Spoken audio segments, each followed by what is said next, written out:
Okay, good evening, everyone. This is 5 o'clock p.m. and it's time for class. The attendance this evening is very low, so we are just going to give 5 more minutes for others to join in. So, party chairpersons, please inform your members to join class. It's time for class. So, 5:05 will start. Thank you very much.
Okay, good evening, everyone. This is 5:05 and it's time for class.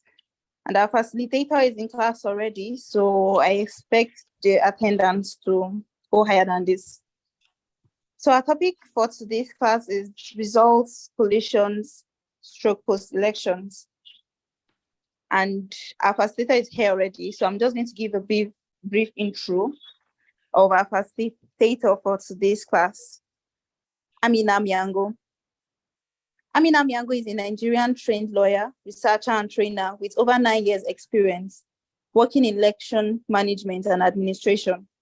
Her research cuts across the electoral process, election legal framework, electoral dispute resolution, human rights and compliance. She's passionate about free, fair, and credible elections and believes the sound knowledge of electoral practices by citizens is a first step towards achieving that. She's a strong believer in the rule of law as a tool of justice and equality.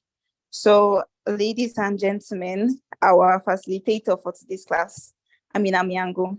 Good evening, man. Welcome to today's class. Thank you. Good evening, everyone. Sounds good to be here again. Without wasting your time, because I know today is Friday and we all need to get on with our lives and all. So I'm just going to share my screen. Just give me a minute.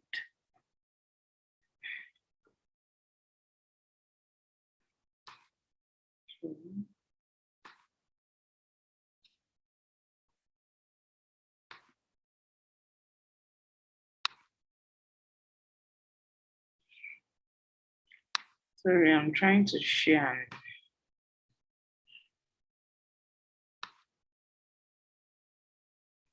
Okay, ma, can I help you share screen? Yeah, please. Okay, ma. How do I send the document to you?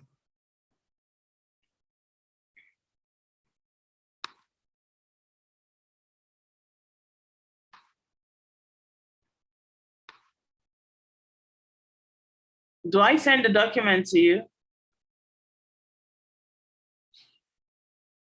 No, I've updated this. I updated this. Okay, ma. Let me forward it. How do I send this quickly? Please give me a minute. Okay, ma. Let me forward it to you.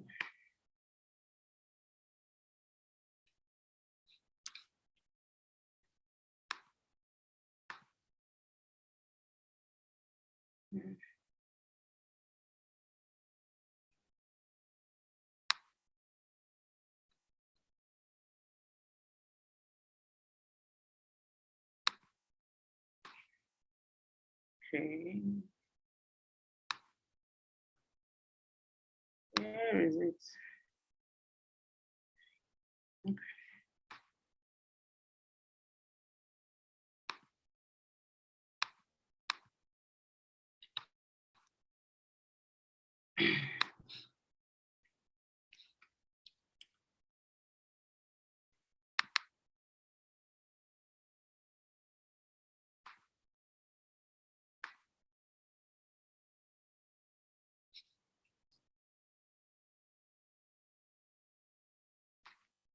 Please check your email.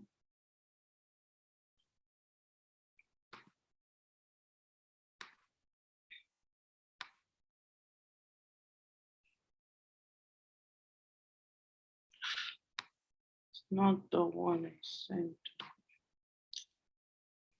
Okay, maybe I should let me just use it from my system and then I'll share because I can't find the actual documents that I worked on. Okay, ma'am. Oh, okay, I think I've seen it now.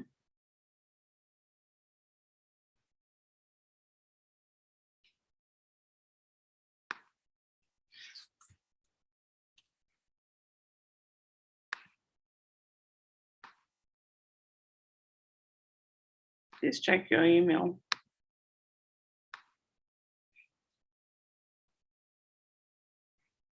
Yeah, that's it. I've sent it to you. Thank you.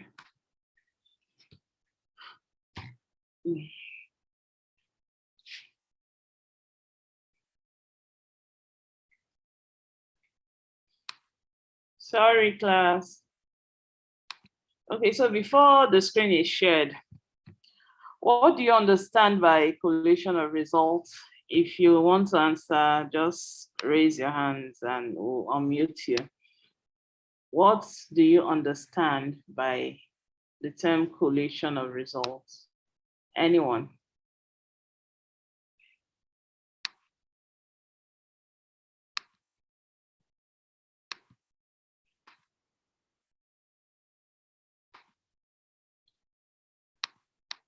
Anyone want to try? Okay, you can see someone's hands up.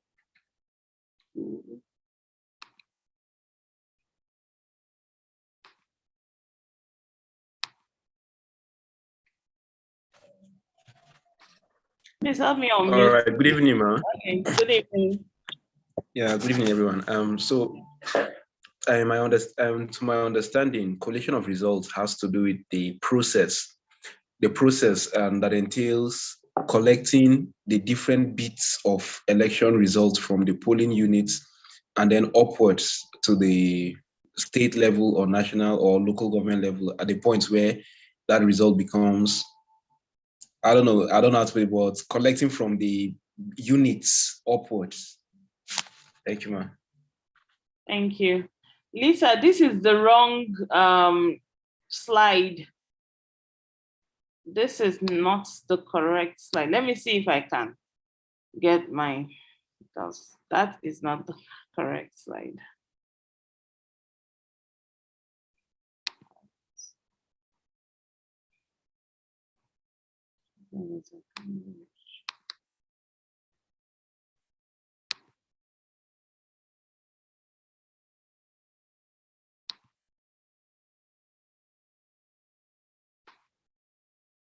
I sent you 2 documents. It's the latest one. That's the correct slide.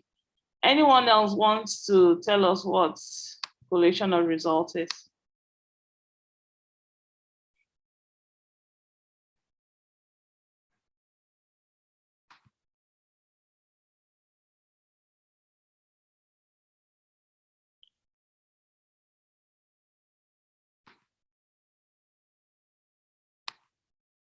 Okay, Emeka, I've asked you to unmute.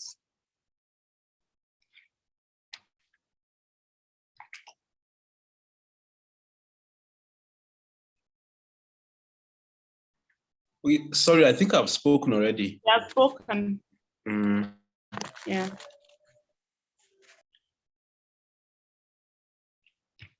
Okay, so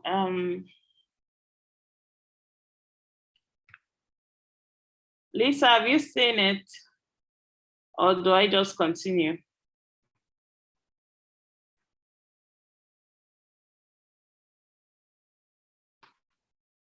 Okay, seems Lisa can't hear me.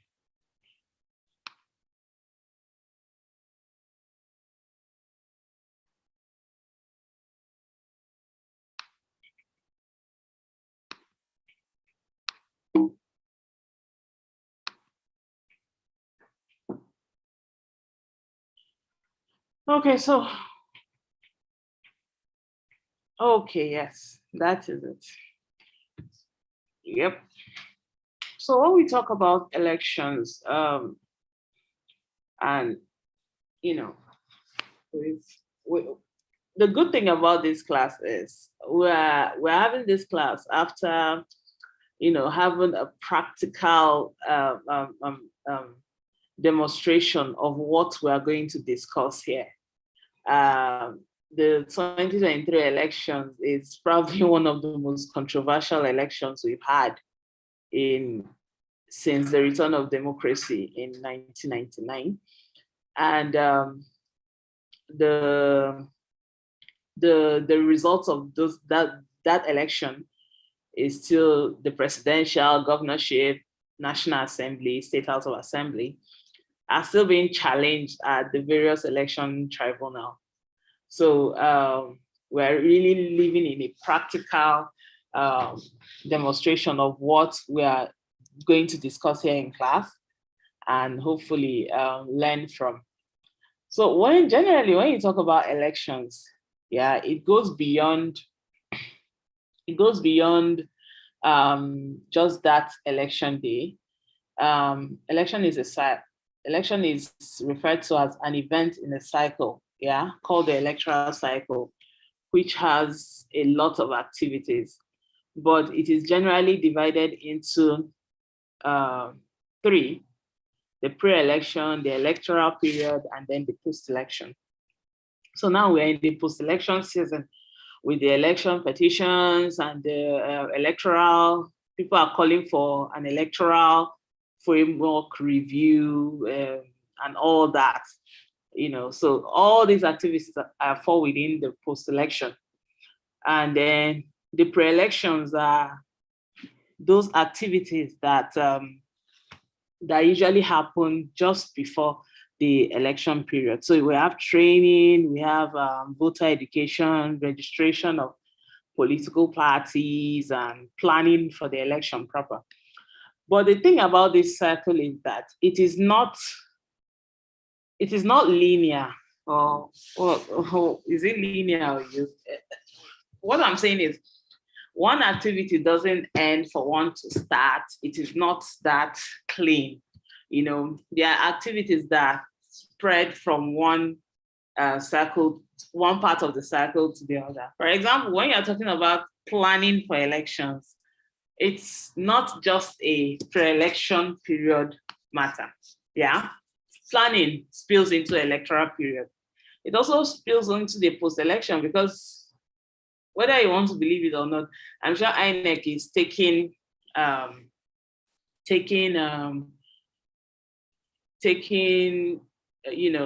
the lessons and the disappointments and all the lessons from this 2023 election, and is already working towards the next election. So planning, for example, is spreads. Voter education is not something that just stays pre-election. You have to continuously keep talking to the voters, yeah, educating them.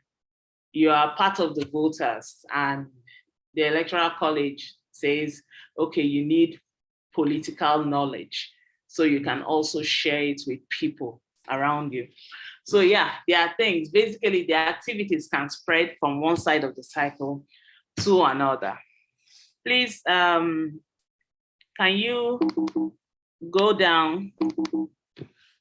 This is why I would have preferred sharing. Okay, thank you. So in all of this,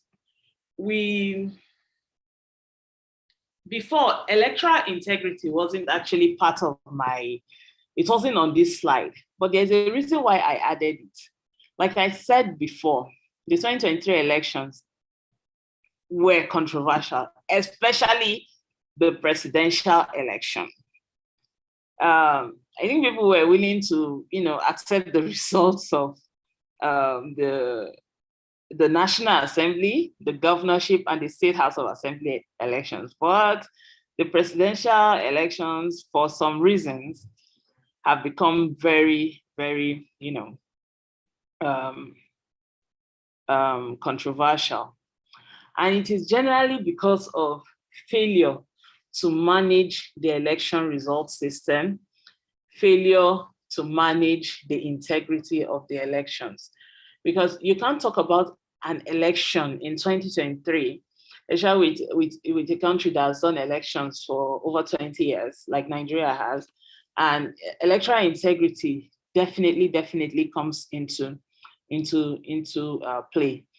So a perfect example of electoral integrity, when you're talking about electoral integrity, you are talking about elections that are done based on the democratic.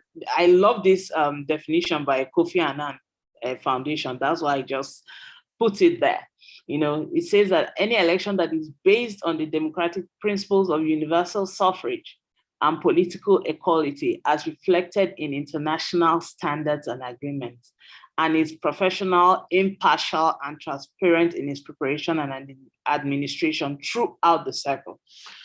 So if we are to use this definition as a yardstick, do we think the 2023 elections generally, did it fall short of this definition, or is it on par with this definition? I just want you to say yes or no in the message box. Do you think the 2023 elections, with this definition you are seeing, did the 2023 election fall short of what of an election that had integrity? Yeah.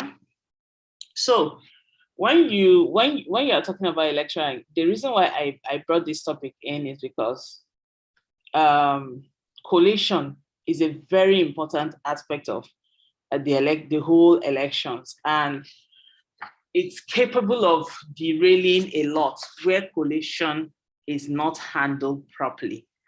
We saw in 2023, especially the presidential election. It is okay. So let me continue. We'll get to that part. So how important is integrity in the electoral process? Every aspect of the electoral process could face integrity issues, because when you talk about electoral integrity, we are not just talking about collation.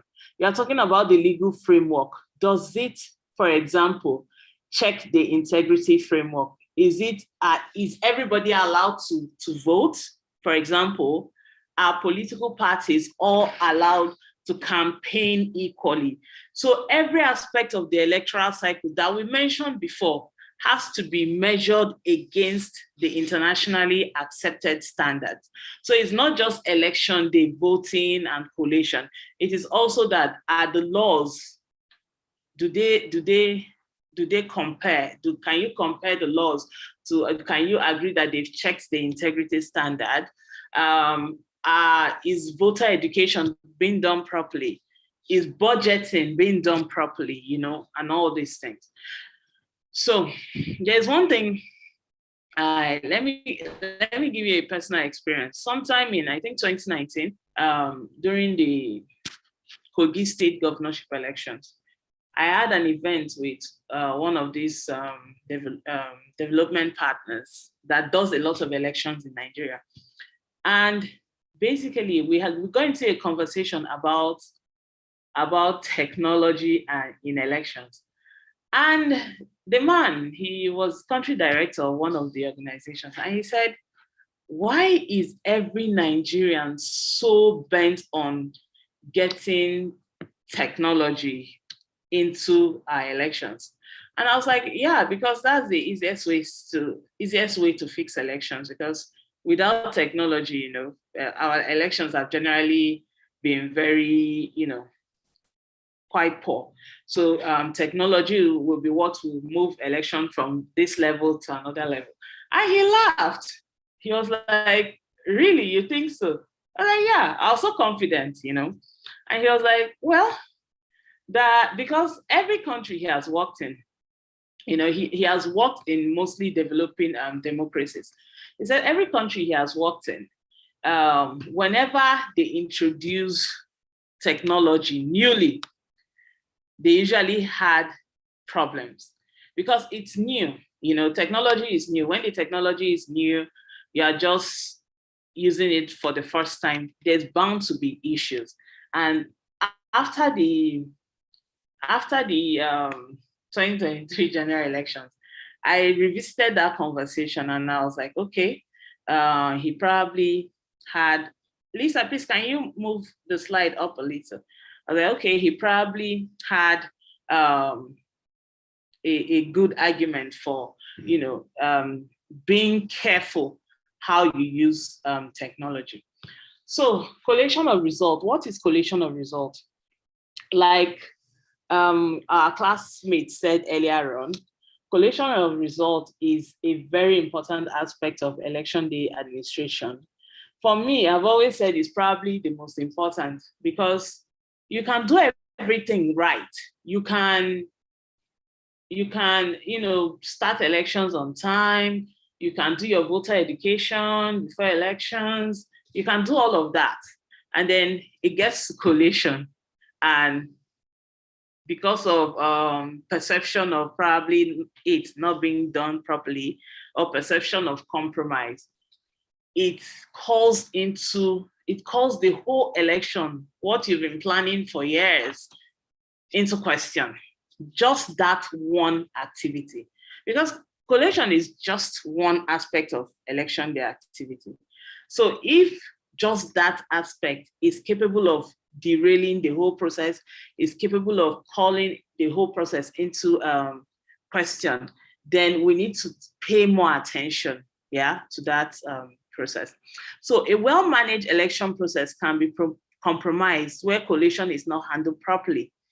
Where collation is done transparently and accurately, the credibility of the process, where collation is not done transparently and accurately, the credibility of the process will be questioned, leading to the rejection of the results by stakeholders. We've seen this. There's a reason why everybody is going to court. Everybody is going to the election, tribunal to challenge the election results, is because they are not accepting that that is the result of the election. So what is collation? Collation is basically the tabulation or summation of votes cast at an election. That's basically collation is.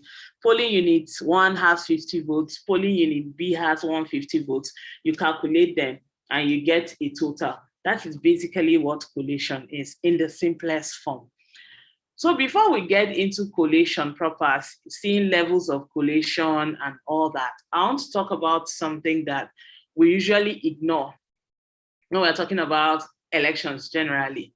It's easy to, talk about elections, but election is not just an event that happens, It's a legal event. It is backed by law. It is provided by law. And what are these laws? There are things you need to know as politics, students of politics, There are things you need to know. So we'll look at the election legal framework. Basically, the election legal framework are those laws that guide the conduct of elections in Nigeria. Because in this context, we're talking about Nigeria. So what are those laws? Before we get into our local laws, I need to draw your attention to the fact that Nigeria is a signatory to a lot of civil and political, to a lot of civil and political treaties that provide for rights, rights to vote at an election, right to contest at an election, and all that. The International Covenant on Civil and Political Rights is one of them. The African Charter on Human and People's Rights is one of them, and so on and so forth. So all these, in one context or the other, may form part of our election legal framework. But because most of these treaties have already been reproduced and added to our constitution, that is why I did not mention them here. So what is our election legal framework? The most important document in that framework will be the Constitution. And this is because every other document that forms part of the legal framework gets its powers from the Constitution. So the Electoral Act cannot exist if it does not conform to the Constitution. The INEC regulations and guidelines for the conduct of elections cannot exist if they fall short of the Constitution. So where does the Constitution provide for elections? You see section 153, and then you also see paragraph 14 and 15 in the third schedule. So you can open your Constitution, or when you have time, you go through them. And because the Constitution is the most important law in Nigeria, where every other law derives, not just election laws, every other laws, data protection laws, criminal laws, all laws derive their validity from the Constitution. And then in that same Constitution, you also have the powers of the legislature to make laws for the good governance of Nigeria. And because the Constitution says, okay, the National Assembly can make laws, the National Assembly decided we deserve an electoral law, hence the Electoral Act 2022, an act of National Assembly, which basically provides, it basically breaks down the provisions of the Constitution on elections, breaks it down into practicable sections. So the electoral law derives its powers from the Constitution, and it provides for a whole range of things: composition of INEC, the powers of INEC, the how INEC gets its funding, all those things that were mentioned in the Constitution. The Electoral Act now breaks it down to make it more practicable. Then under the Constitution says, okay, I'm creating this organization called INEC. Let me give INEC the power to actually make regulations and guidelines so that where the Electoral Act or me, the Constitution, I'm quiet, the INEC can make regulations to actually help it in performing its duties. Because of those powers granted to INEC by the Constitution, INEC has a number of regulations, and one of the most prominent ones is the Regulations and Guidelines for the Conduct of Elections 2022. That one basically takes what is in the Electoral Act and breaks it down, further breaks it down. So where the Electoral Act, for example, says, oh, collation, for example, should be done at the polling unit and then stops there. The Regulations and Guidelines now takes it further and breaks down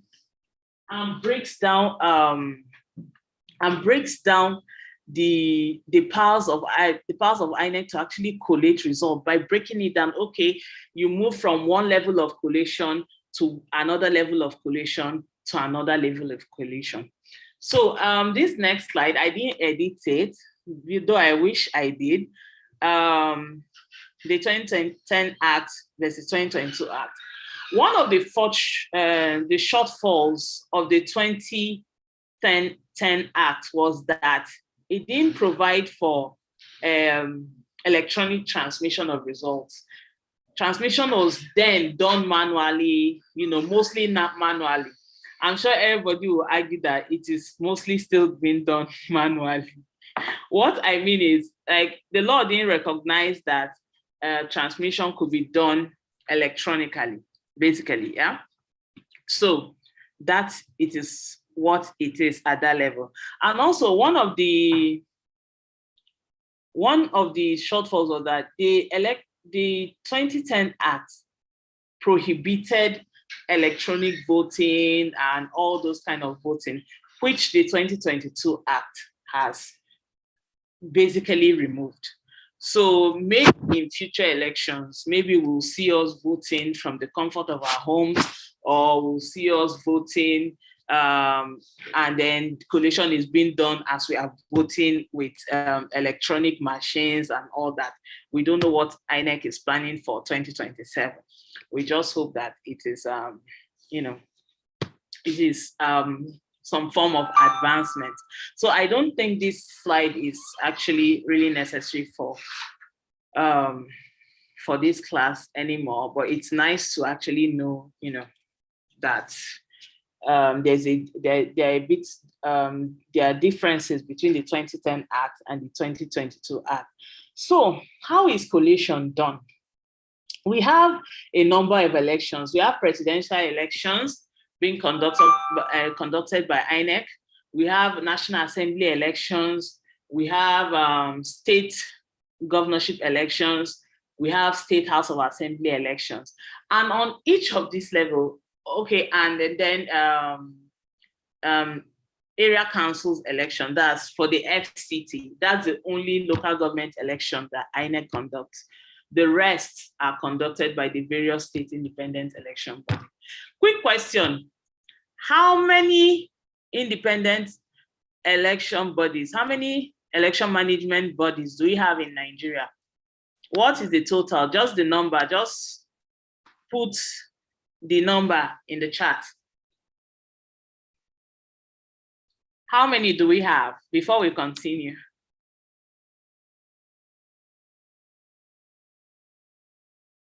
No one?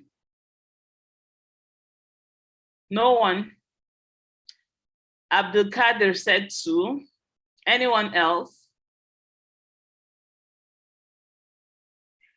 Anyone else? Moses says 2.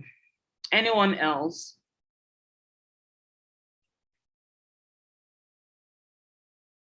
Anyone else?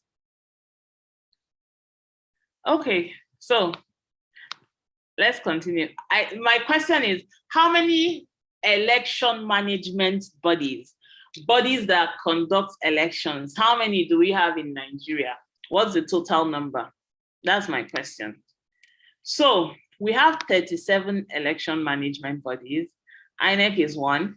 Then we have the 36 states, and each of them has an independent election body that conducts local government elections. So whenever you see that question, the answer is not 2 or 1. Each of the state has 1. So, and we have 36 states, 36 plus 1, INEC. So that's 37. So levels of collation. As I was saying, I'm going to use the elections being conducted by INEC because, well, INEC only does the national elections, the state elections, and then for area councils, only in the FCT. So for collation, each of these elections has its own levels of collation, yeah, from one stage to the other, where results are calculated. And I will have gone through, yes, Abib, we have 37. So I will have gone through all the stages, but I'm going to use the senatorial elections and the presidential elections as an example, because so we don't get confused, because it's very technical. So for senatorial elections, how many senatorial districts do we have in Nigeria? How many senators do Nigeria have? How many senators? Anyone?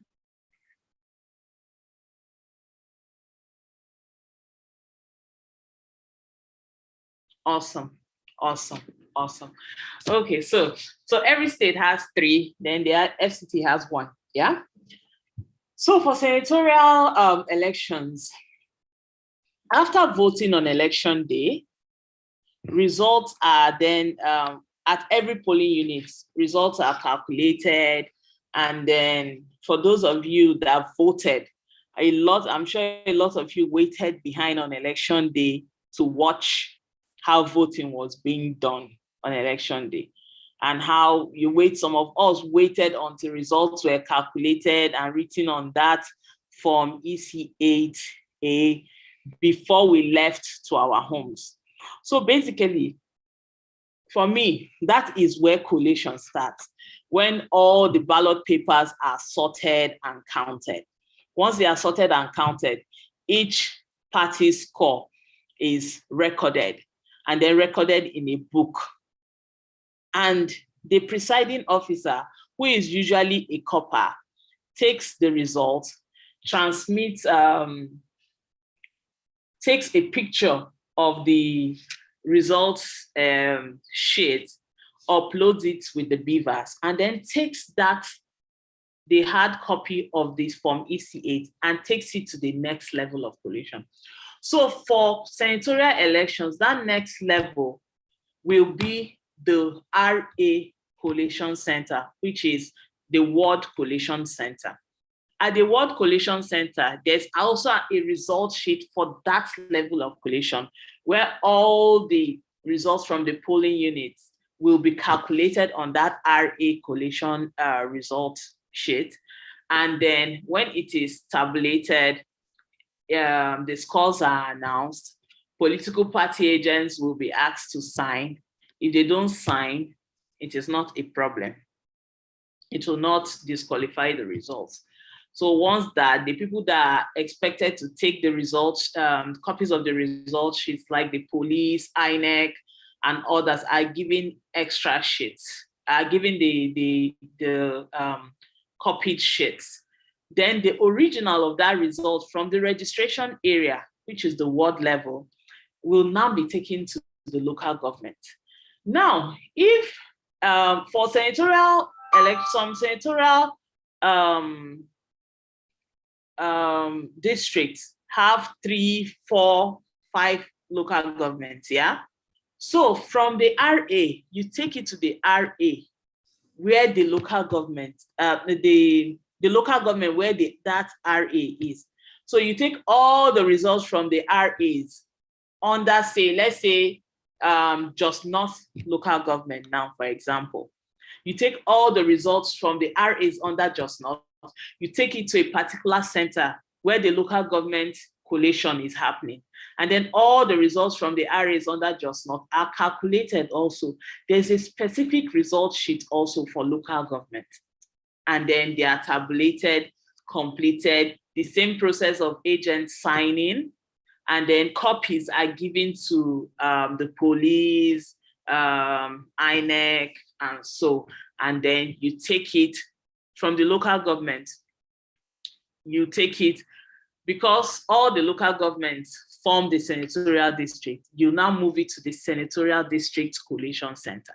It is at this level that all the results from the local governments that make up that senatorial district are calculated, and then the person with the highest votes will now be declared winner and returned. Simple. It's actually a very simple, straightforward process. The only problem is external whatever, and then in places where the terrain is very, because most of these things is still being done manually. So we'll get to the problems that may be encountered, the problems that collation may have. We'll get to it later. So that is for senatorial elections. Very simple, straightforward. For the presidential elections, it's actually even more straightforward, because for the senatorial election, you have to, it's very technical. Not all local governments in a state make up a senatorial district, but basically for presidential elections, it's different. So from presidential elections, you have from polling unit to registration area. You move the results there.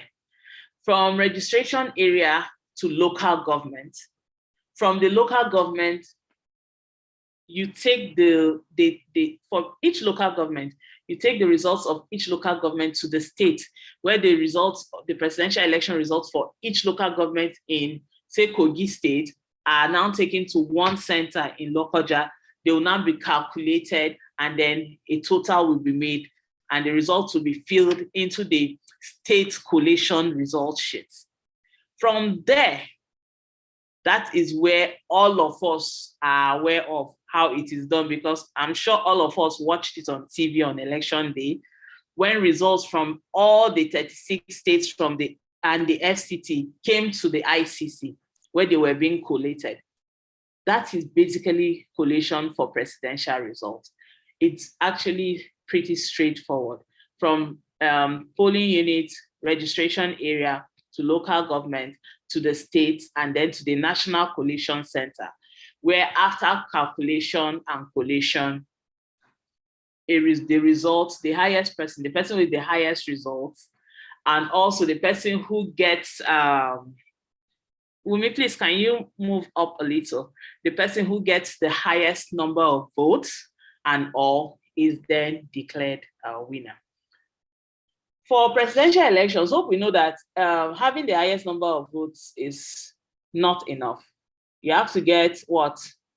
25% of what?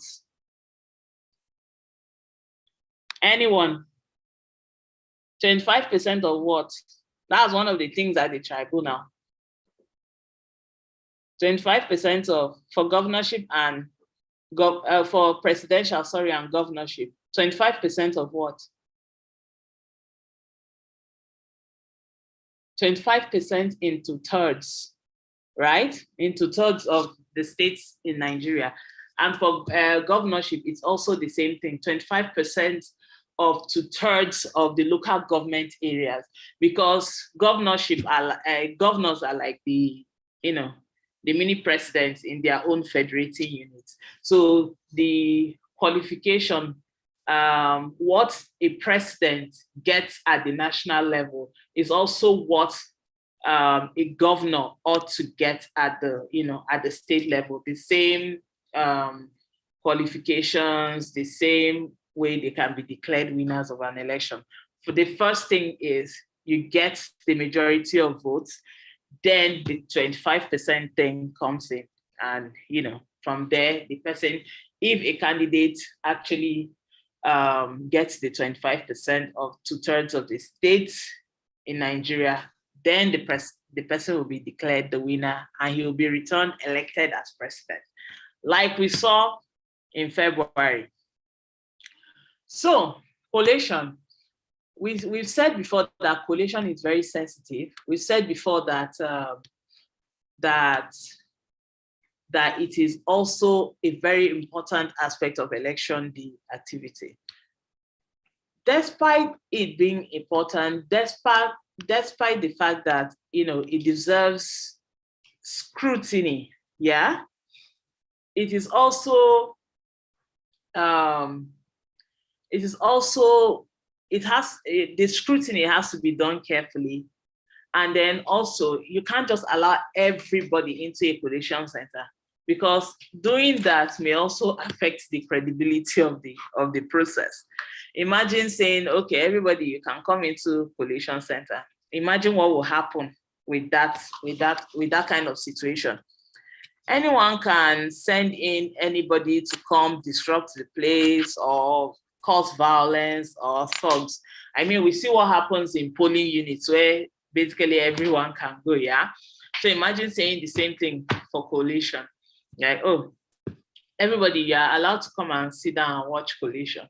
You're allowed to come into the center at any time. Yeah, it's going to cause a lot of chaos. So usually it is advised that to make it public and transparent, you can call in journalists and then you broadcast the process.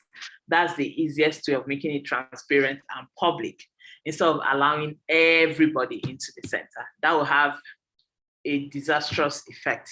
So who are the persons that are allowed into collation centers? Number one on the list, INEC officials on election duty. So INEC officials on election duty. It is not just any random INEC official that will say, oh, okay, I'm an INEC staff, allow me in. It's not possible. You have to be on that election duty. So it is not even enough that you're an INEC staff. You have to be on election to be allowed to enter collation center. The next category of persons allowed into collation centers are security agents on election duty. I forgot to add that. They also have to be security agents on election duty. The next are candidates or their accredited agents. And this is because, well, a candidate should want to know what is happening to his results. So a candidate can always come, or his accredited agent if he's too tired. I mean, it's not even possible that a candidate should be at every collation center. Yeah, the whole process is probably taking a toll on him. So that is why they have agents who represent them in collation centers. Then also you have accredited media.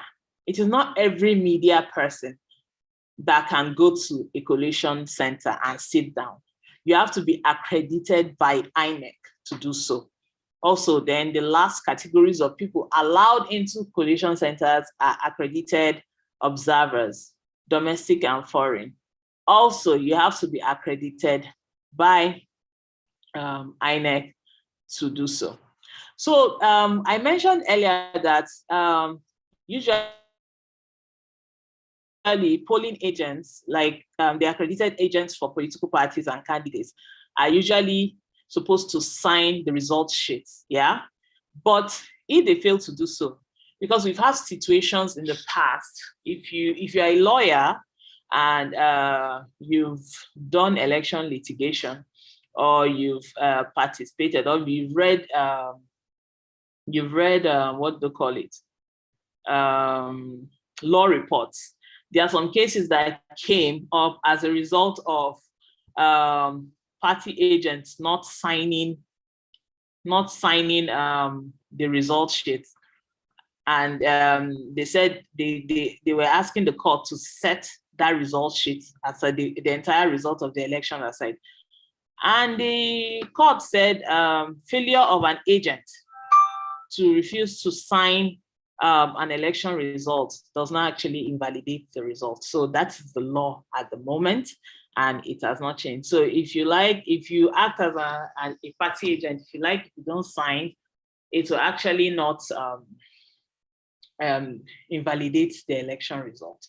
So please, can you go up? Do I still have more slides? Okay, yeah. So challenges. Whew. Challenges. Okay.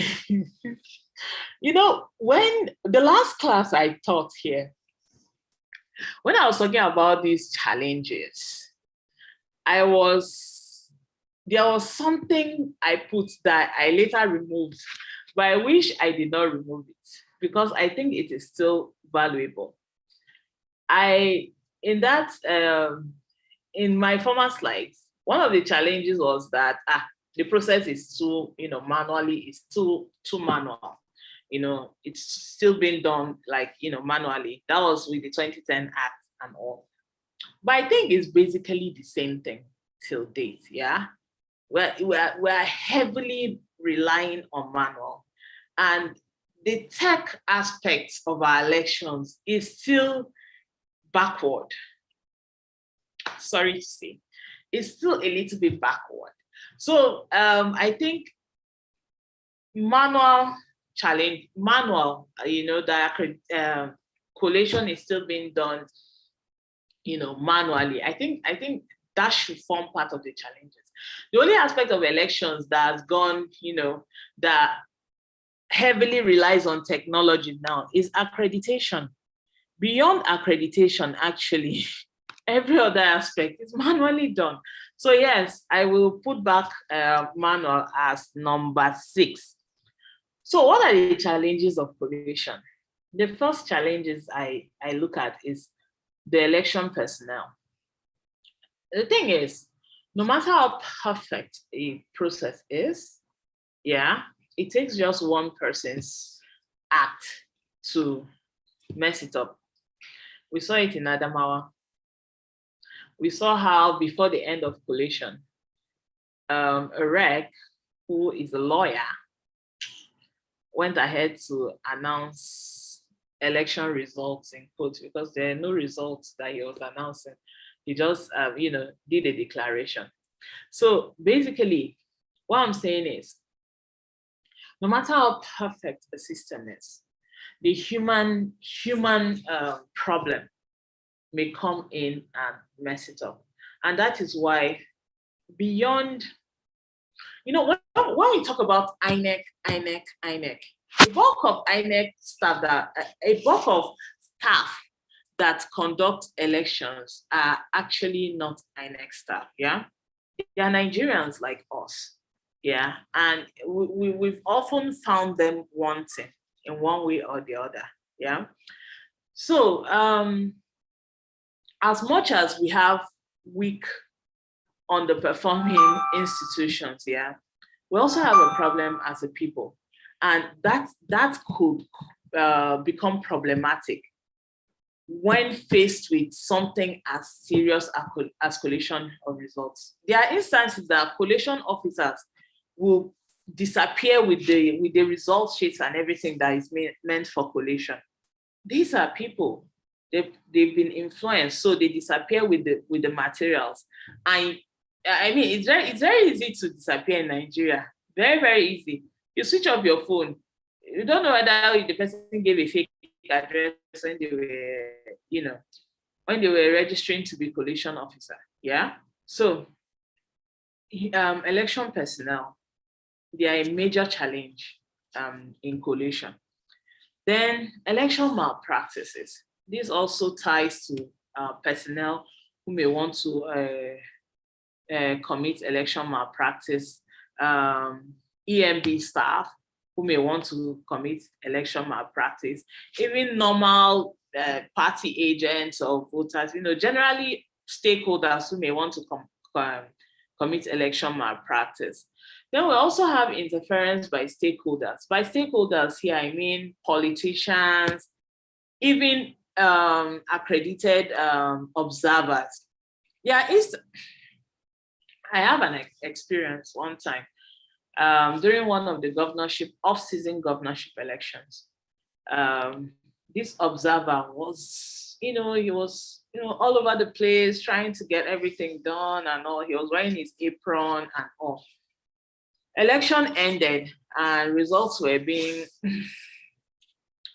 calculated, sorted, the ballot papers. And I turned and his apron for observers and ID card were gone. And he introduced himself as the chairman of a political party in that local government. So imagine that kind of situation, yeah? That becomes problematic if stakeholders, media observers become partisan. They may pose a challenge to collation. New technology. I'm sure this one, some people will be saying yes. One of the problems we are having now with the 2023 elections not being seen as credible is because of new technology. Yeah, new technology that was deployed to upload results from polling units onto the IRED and all. In some instances, the results were not very clear, and then in some instances, the results were not uploaded because of network, because of technology failure, because of different things. So this is a challenge. It takes me back to that conversation I had with that gentleman.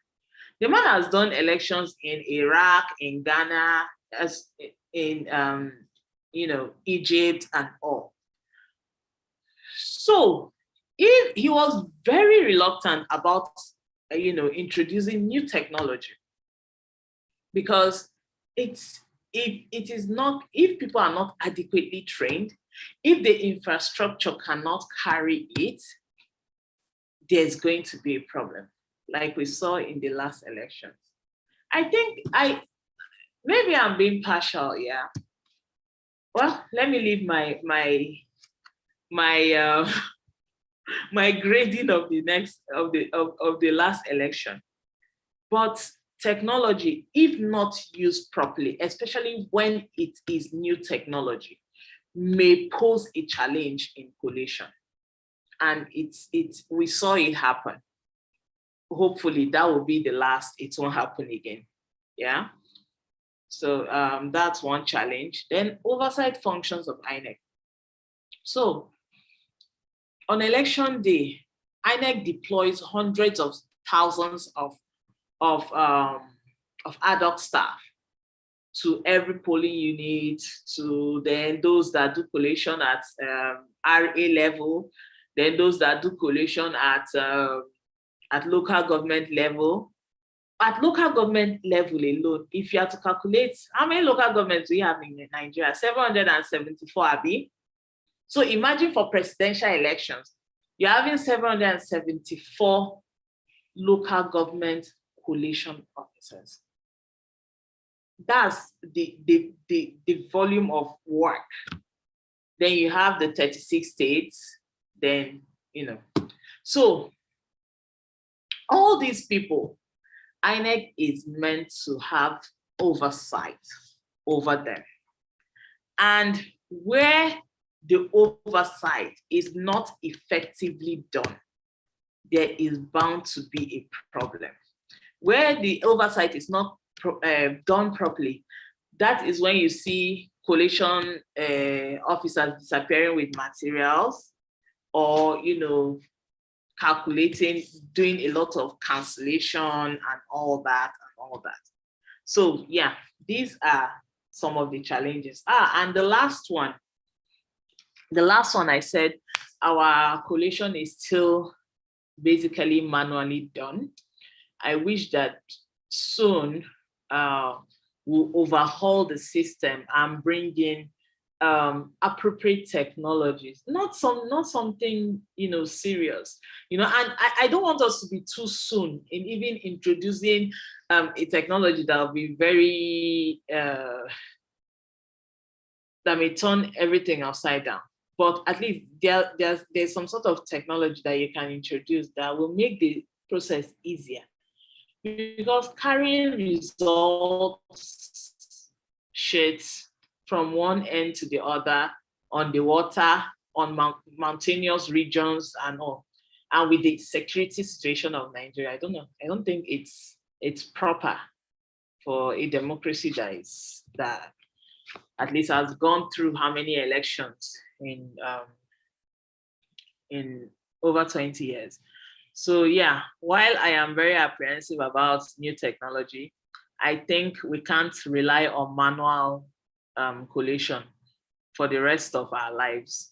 At some point, we need to find something that is appropriate and easy to actually use and manage. So my topic said collation of results and post-elections. There are very few activities that happen post-elections, that I want to discuss here. When a person wins, when say a presidential candidate is declared, elected, what happens after that? What happens is that Section 72 of the Electoral Act provides that any person who wins an election, any person who is declared and returned winner, is to be issued a certificate of return within 14 days. So that's one of the first post-election activities that you should have at the back of your mind. So I win an election. As people, I see all of you have political parties beside your names. So as people who are aspiring to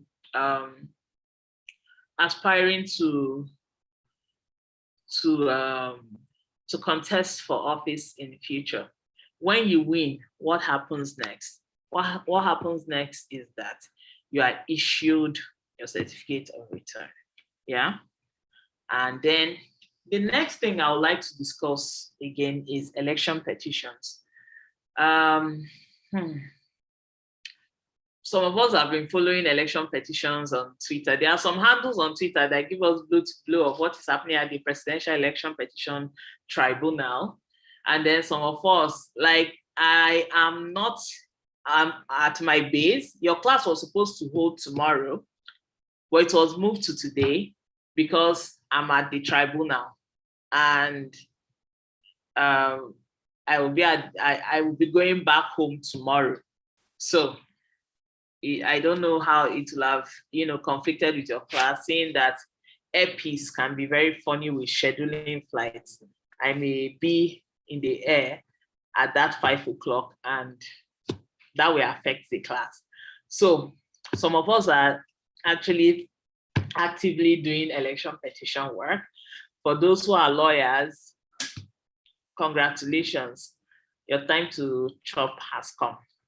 For those who are not lawyers, I think beyond participating in elections, going to vote and all, I think you should follow, I should give us small gist of the tribunal. I'm not at the presidential, that's the one everybody wants to hear. I think for those of you who want to be politicians or who just want to be politically literate, I think you should find there is no, as long as you're in this Nigeria, there's a tribunal near you. Find one and go and sit on it for some days. See what happens there. Yeah. It's very important because I like when election cases come up. It's a way to strengthen our laws, and it's a way for justice to be done where there was injustice. So yes, I'm very passionate about where you feel like your election was not, you feel like, I ought to have won this election, or you feel like this person shouldn't have won. Go to court. It's valid. I'm not one to say, why are you going to court? Please, I like people going to court. I'm a lawyer. How else will we survive if people don't go to court? So yes, people have to go to court. So yes, election petitions. Election petitions are a special category of civil cases. They are they're in a category of their own. Yeah, there are no cases like election petitions, electoral cases generally. Yeah, but election petitions are even more special because it is not the normal courts that sit on petitions. Judges are appointed to sit on election petition tribunals. So, there are special courts created for election petitions. So how do you start with election petitions? How do you start? You're supposed to file where you are saying that, oh, I was supposed to win this election, yeah, but they cheated me, or something happened, yeah. The only way to challenge it, you can't go to the Federal High Court to challenge it. You can't go to a magistrate court to challenge it.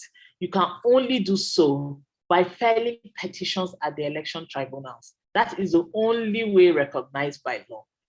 The tribunals are set up 30 days before elections and open their registries 7 days before the elections. For presidential elections, the Court of Appeal is a presidential election petition tribunal.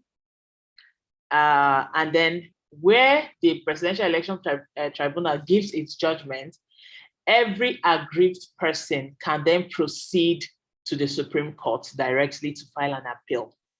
For governorship elections, you have the Governorship Election Tribunal, which is provided by Section 2852 of the Constitution.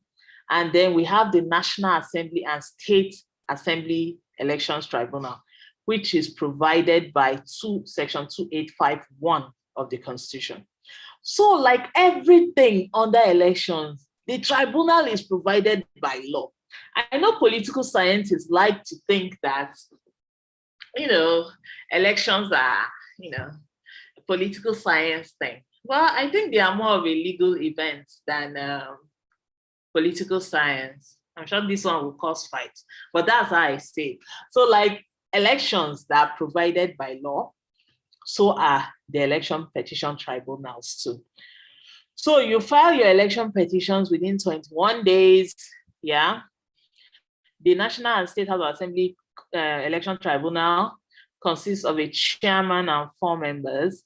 For governorship, it is a chairman and 2 members. All, as a gender equality person, I don't know why I'm just saying chairman. Well, that's the language of the Constitution anyway. It says chairman. So in the Interpretation Act, you see that chairman, whether male or female. So forgive me, gender equality advocates in the House. The chairman, also chairperson, and 2 members. All chairpersons, chairmen, and members of both of the tribunals are judges of the High Court. Okay, and then recently too, they started appointing judges of Sharia courts too. Sharia courts of appeal and all because they're on the same level with the High Courts. So yeah, you find judges of the Sharia Court of Appeal too on the tribunals. The tribunals shall deliver judgment within 180 days from the date of filing of the petition. That's what Section 285 says. So once you file your election petition, 21 days after election happens, the judge, from all the arguments, so all the story, all the drama plus judgment has to happen within 180 days. Where a judgment happens and you feel that I am not accepting this. I am not accepting this. You go on appeal. And at the appeals court, yeah, the appeal court shall hear your appeals within 60 days from the day where it is filed. You see, the time is reducing as you are going higher. The Court of Appeal is the final court for appeals emanating from national and state House of Assembly election tribunals. Then the Supreme Court is the final court for governorship and presidential elections tribunals. I added that ADR in election dispute elections. So INEC has this ADR unit that usually provides. ADR is alternative dispute resolution. For those who don't know what it is alternative dispute resolution. Basically, it seeks to look at ways outside the normal courtroom systems, yeah, to resolve disputes. So the question now is, with all these things provided in the law says file your listing within 21 days. The court has to give judgment within 180 days. Sorry, the tribunal has to give judgment within 180 days. Appeal has to be heard within 60 days. Do you think there's a place for ADR in election dispute resolution? I don't think so, except if the laws are changed to somehow accommodate ADR. But ADR can be used in pre-election disputes, leadership tussles and all that, to calm the parties involved down. So beyond that, I doubt if ADR can be used in election disputes. So these are basically some of the post-election activities that you find after elections. Then all the other ones like reviews of the legal framework and all that, those ones will come. My advice is, if you can find, NGOs that do a lot of election work, volunteer with them, follow them on social media, yeah, see their activities, see how you can contribute. If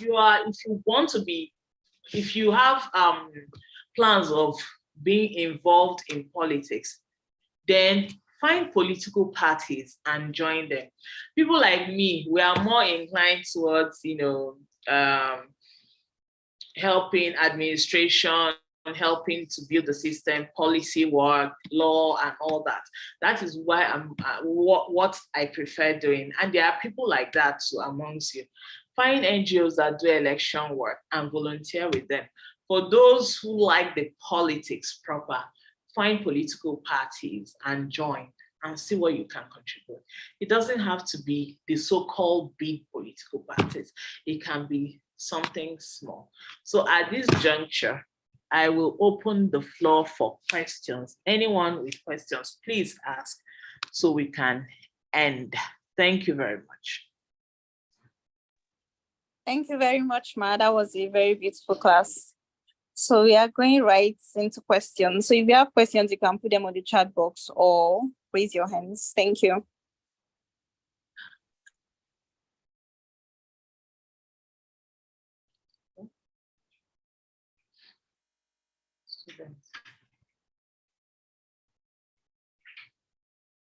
Any questions? Thank you, thank you, thank you.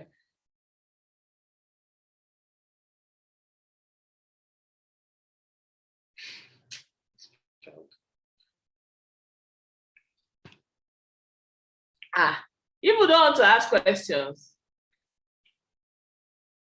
Okay, or comments, anyone, let's hear. And I thought this class was going to be hot too, seeing as we just finished elections and everybody was angry about the outcome of the elections. I mean, people were just whining us on social media. People were not angry like that. Just okay. Okay, we have one hand raised. Ben, I'm Okay, asking you to unmute. All right. Good evening, Amina. It's been so awesome and fantastic listening to you. Thank You are doing a great job, I must say. So I have two questions. Okay. Yes, number one, let's start from Ahmed Lawan, the former Senate president. How he become a senator in the 10th Assembly is what I don't understand. It is already in the Electoral Act that you can't vie for two offices in the same election cycle. And it is public knowledge that What section Ahmed, of the Electoral Act? Hello? What section of the Electoral Act? Oh, forgive me, my memory may fail me in that aspect. Okay. Yes, but I'm very confident. I'm very confident that he actually took part in the presidential election. That is for his party, and again, he is now the senator representing Yobe now. Yes. So I don't know what exactly happened there. That's question number one. Okay. Number two. Okay. Okay. Number two. I'm so glad that you say you are also part of the PEPT, and I would want to ask. What the PEPT? So okay. The PEPT is not the only tribunal. Oh, I was zeroing on the Presidential Election Petition Tribunal. That's the only one you people want to gist about. Go Absolutely.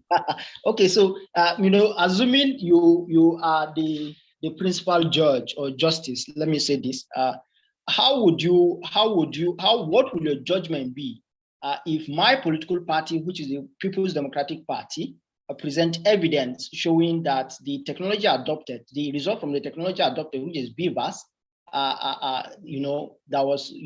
that has been gotten from IRF, is showing something different from what was announced or displayed by the electoral umpire, and the fact that the hard evidence, when I say hard evidence, the documents, from the electoral ward down to all those papers, are also showing that the figures are different from what was announced, that gave my opponent of the All Progressive Congress to be announced winner.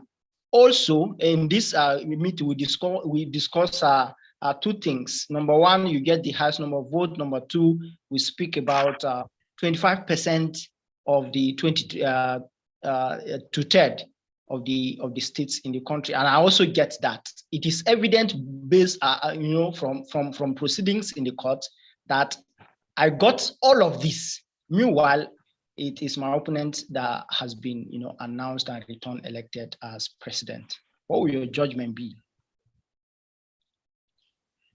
You're putting me in a corner. Okay, first of all, I think that section that says that section of the Electoral Act that says a person cannot contest for, I think people misinterpret that section. And this is why I say so. I think I know that section I'm talking about, but I can't find it now because, well, I'm under fire by you. So basically, that section states that a political party cannot submit one or two political parties cannot submit one person. That's what that section says. It doesn't actually say that a person cannot contest for. The law is silent on that. The law is silent on that, and that is why it is easy for politicians to contest for everything, at once, yeah?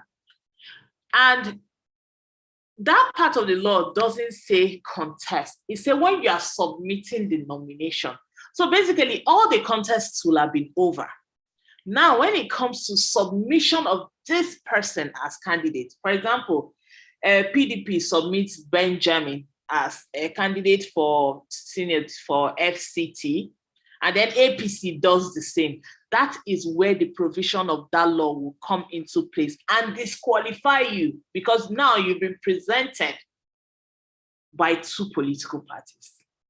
So it is not at the point of contesting for primaries. It's at the point of when you become a candidate, which is quite different.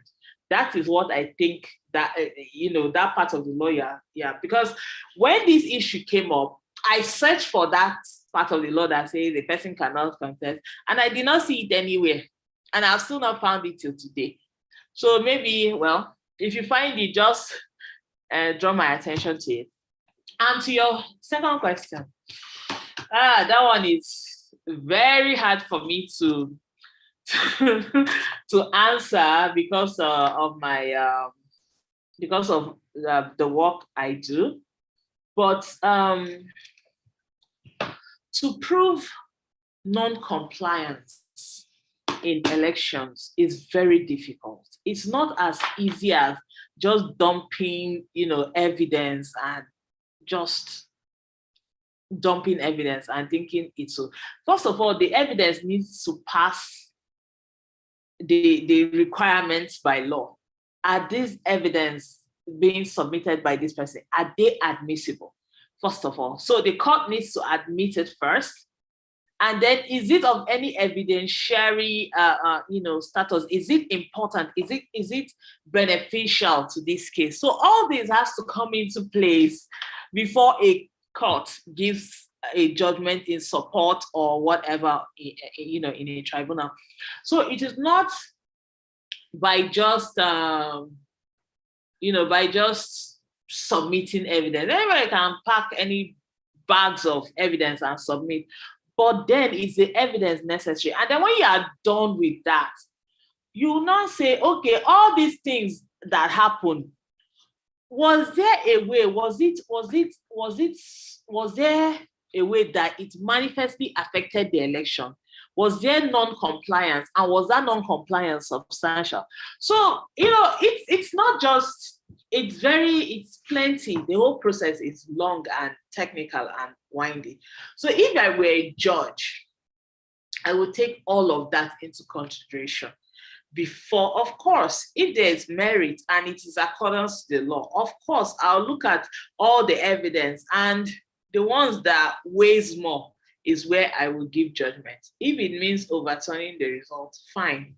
It's not the first time. Judges of tribunal have overturned election results before, though they've never done so for presidential elections anyway.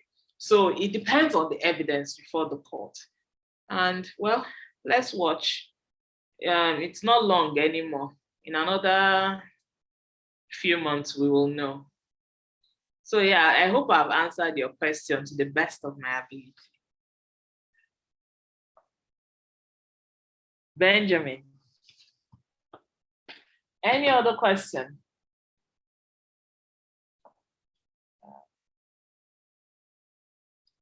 Any other question?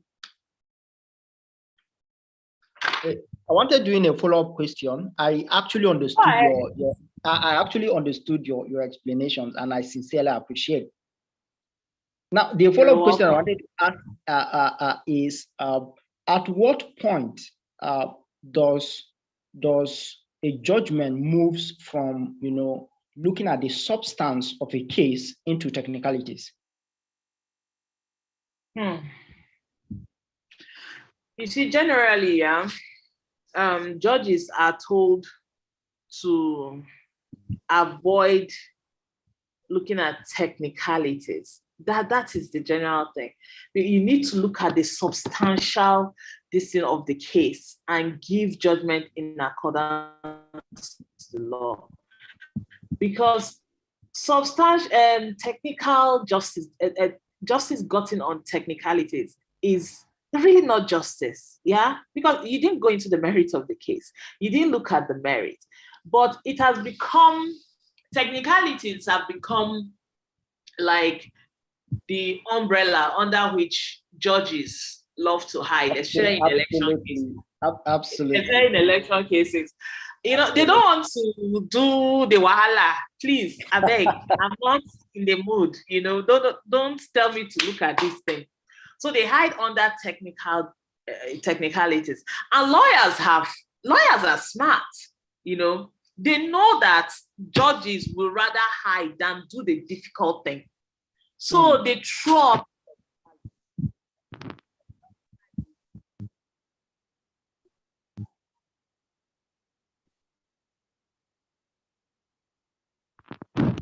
old Supreme Court has, those old justices, they have cases where they say, technicality, look at the substantial, case and do justice. Not our new judges. Please, don't stress me. I don't want to holler, It's easier to go on that technicalities. So I think it is seriously affecting our jurisprudence. Our jurisprudence is not growing as a result of it. It needs to stop. Thank you so much, Amina. I sincerely appreciate it. You're welcome. Babatunde, you may unmute. Good evening. Hello, good evening. Sorry, I put a message in the chat box, but let me just read out the question. Okay, no problem. Let me read it out. Sorry, I'm in a noisy place. I'm on the road. But I basically wanted to find out that does the same timelines for the Judiciary Tribunal apply to the National Assembly and the State Assembly? And if they do, would it be overloading the courts? Because if you're having all these sessions simultaneously, the judiciary will be very busy. And I doubt the justices will have enough time to look into the in-depth of the case. And as you just rightly pointed out, just for simple technicalities and knock-off cases that should have had merit, even just because of a simple filing error or just because of a simple date mistake. So does that really count? So that's what I want to find out. Thank you. Yeah. So yes, the timeline is applicable to the National Assembly and the State House of Assembly election petitions. For easy, case management, these days there are multiple that sit on different cases, and also the law was smart enough. Makers of the law, they know that lawyers will be lawyers, So there's something called what they call it. Basically, what happens during that time is that lawyers come, they meet all the lawyers on all, and then they sort out evidence, what is necessary, they throw it out at that stage, what is important, they leave it on the table and all. So it helps streamline the issues at the election tribunal, yeah? But yeah, if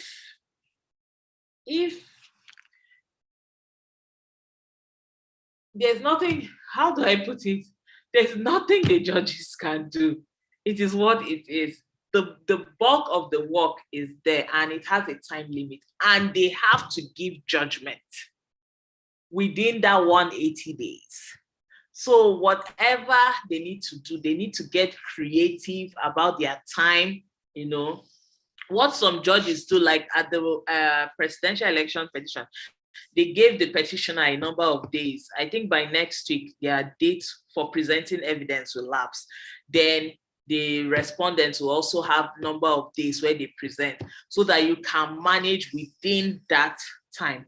And also, of course, if they are smart enough, apart from them, the judges, they have legal assistants that do research for them.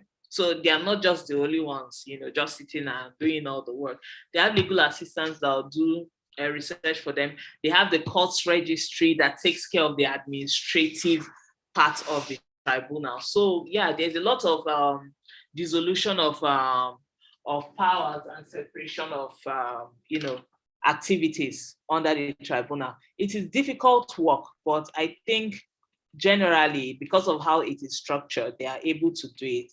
That time limit is sacred. It is a constitutional provision, so they can't even say they will, abridge it in any way. So yeah, it has to be done within that time. And there's a way they go about it. They are able to do it. I hope I've answered your question.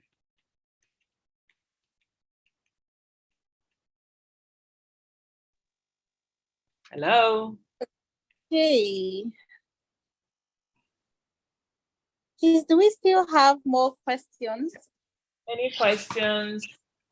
If not, let me allow you to get on with your thank God it's Friday. Okay.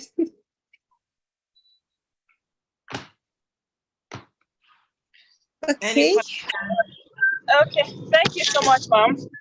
It's been an insightful class. Thank you for your time. Thank you for always honoring our invitation. Thank you. Thank you so much.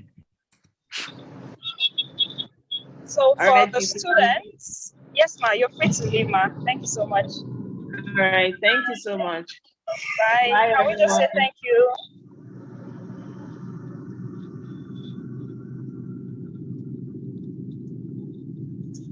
Okay, bye. Thank you very much. Thank you very much.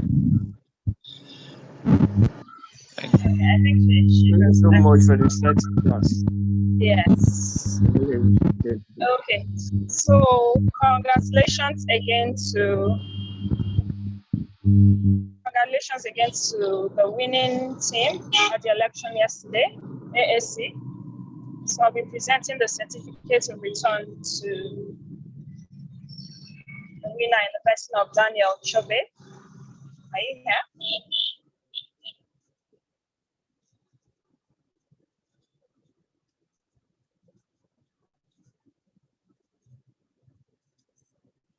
So this certificate is presented to you.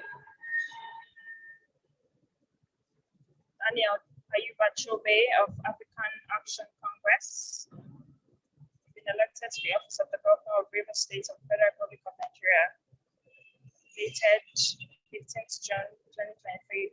So on behalf of the INEC chairman, Mr. Kunle Lawal, congratulations to you and your party. If you're here, you could just say some words, or your chairman could say some words on behalf of the party.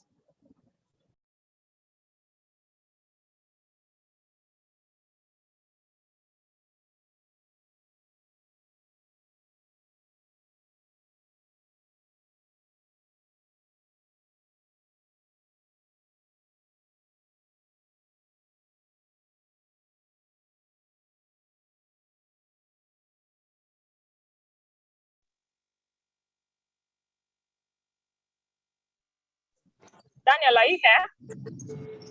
Yes, okay. I'm on. Okay, will you be speaking or will Amira be speaking? My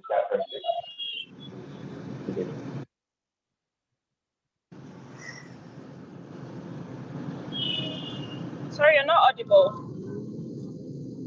Hello. Yes, we can hear you now. All right. Sincerely speaking, we want to appreciate the Electoral College Nigeria for this platform, giving us the opportunity to practice practical politics within a small space. Sincerely speaking, personally to me, it has been a whole experience to build on, an experience that enlightens and opens my eyes to the reality of politics. As a party, we actually put in a whole lot of work, and we're so happy that it actually turned out very, very fine. It was a huge success. It was a moment of celebration for the party. So we wouldn't have been successful actually if we did not get the cooperation of the stakeholders involved, party men and women, as well as our wonderful people of Rivers State, which encompasses all the people, all the cohort 11 who are my population. So on this note, we want to promise people of Rivers State, and Nigeria, that we are going to give the first dividend of governance of Rivers State. And we want to reassure you that we're going to run an all-inclusive governance. We are going to actually receive your input, your positive intentions, contributions, suggestions, and criticism in order to help us fly Rivers State onto higher ground. On this note, I wish to humbly say that we are sincerely grateful for the success of the election. Everyone from success sees ourselves to the best character that reflects the core values of my amiable a day. He has been so resourceful. My chairman, my coordinator, all the countrymen and the people of Rivers State, we wish that our governance career because we are so grateful. Thank you, thank you, thank you. God bless and God bless AHU, God bless River State, and God bless Nigeria. For God and for humanity. Thank you. All right, thank you so much, Daniel. Congratulations to the whole party, Mr. Governor. All right, so we'll call it in the evening. Thank you, everyone, for attending the class. Class is continuing tomorrow, same time.